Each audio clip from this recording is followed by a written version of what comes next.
आज ममता बनर्जी जो कर रही हैं ये उनकी राजनीतिक कुशलता नहीं, विवशता है। इमरान मसूद ने जो बोला है ये दर्शाता है ये कांग्रेस पार्टी संविधान को अपनी जेब में रखती है। मैं पुनः कह रहा हूं कि भारत की संवैधानिक व्यवस्था के तहत ममता जी से ही मैं कहता हूं, क्या आपकी अनुमति देंगी कि आपकी कोई जिला पंचायत पश्चिम बंगाल विधानसभा के कानून को न माने तो कोई राज्य कैसे केंद्र सरकार के कानून को नहीं मान सकता। यह भी साफ दर्शाता है कि इंडी गठबंधन और ममता बनर्जी जी के लिए संविधान का कोई माने नहीं। वैसे मैं एक और बात भी कहना चाहूँगा, आज ममता बनर्जी जो कर रही हैं ये उनकी राजनीतिक कुशलता नहीं, विवशता है। क्योंकि अब कट्टरपंथी तत्वों के हाथ में तृणमूल कांग्रेस की सरकार बंधक हो चुकी है। ममता बनर्जी जी के हाथ में अब कुछ नहीं रह गया है। पश्चिम बंगाल उनके शासनकाल में उपद्रवी तत्वों के हाथ से होते हुए अराजकता की तरफ बढ़ता हुआ जा रहा है। इसलिए उनका ये बयान देश के लिए बहुत घातक है। पर मुझे लगता है कि आज वो चाह कर भी इसके विरुद्ध जाने का साहस नहीं रख सकती। कोई भी जिला पंचायत राज्य विधानसभा से पारित कानून के बाहर नहीं जा सकती। कोई राज्य सरकार केंद्र के द्वारा पारित कानून के बाहर नहीं जा सकती। उसके बाद यदि वो इस प्रकार की बात करते हैं तो इसका अर्थ हो गया कि वो संविधान को जेब में रखते हैं। और प्रधानमंत्री श्री नरेंद्र मोदी जी के नेतृत्व में भारतीय जनता पार्टी और एनडीए संविधान को दिल में रखते हैं। तो ये मुकाबला संविधान को अपनी जेब में रखने वाले लोग और संविधान को अपने हृदय में रखने वाले लोगों के बीच में है।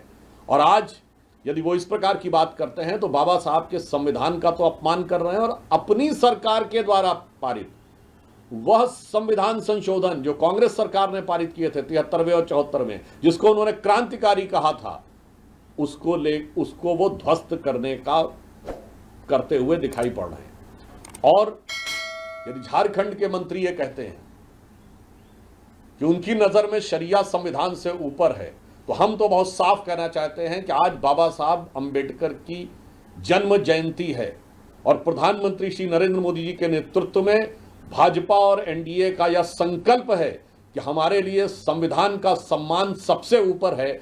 अब मैं इंडी गठबंधन और कांग्रेस पार्टी से साफ पूछना चाहता हूं कि आपकी नजर में बाबा साहब का संविधान ऊपर है या शरिया का निशान ऊपर है। ये आपकी उस कार्रवाई से साफ हो जाएगा कि आप झारखंड में ऐसे तत्वों पर और जो लोग बोल रहे हैं उन पर कोई कार्रवाई करते हैं नहीं।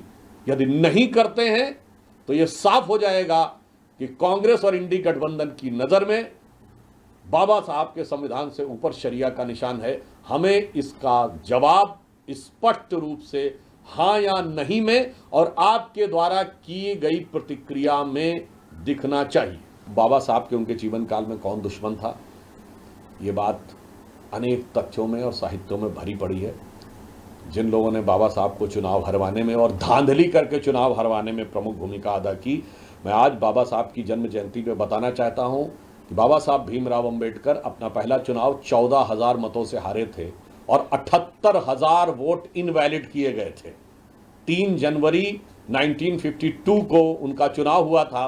अप्रैल 1952 में उन्होंने चुनावी धांधली के विरुद्ध कोर्ट में याचिका दायर की थी। अतः भारत के संवैधानिक इतिहास में चुनावी धांधली के पहले शिकार बाबा साहब अंबेडकर थे, जो चुनावी धांधली कांग्रेस और कम्युनिस्टों ने मिलकर उनके साथ की थी। इमरान मसूद ने जो बोला है यह दर्शाता है ये कांग्रेस पार्टी संविधान को अपनी जेब में रखती है।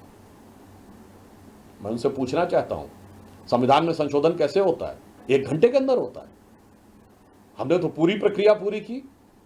पहले हम पिछले साल के मानसून सत्र में इस विधेयक को लाए, फिर संयुक्त संसदीय समिति में गया, उसके बाद महीनों तक विचार विमर्श हुआ, अनेकानेक बैठकें हुई, 25 से अधिक राज्यों और वक्फ बोर्डों से विचार विमर्श हुआ। अनेक जगहों पे जाकर फिजिकली उन्होंने जेपीसी ने जगदम्बिका पाल जी के नेतृत्व में डाटा किया, एकत्र किया। 92 लाख लगभग फीडबैक्स लिए गए। फिर संसद के दोनों सदनों में आया, 12-12 घंटे की चर्चा हुई। उसके बाद राष्ट्रपति महोदया के साइन से या कानून बना। मैं कांग्रेस पार्टी से पूछना चाहता हूं, ये सारी प्रक्रिया 1 घंटे में तभी हो सकती है जब आप संविधान को जेब में रखें।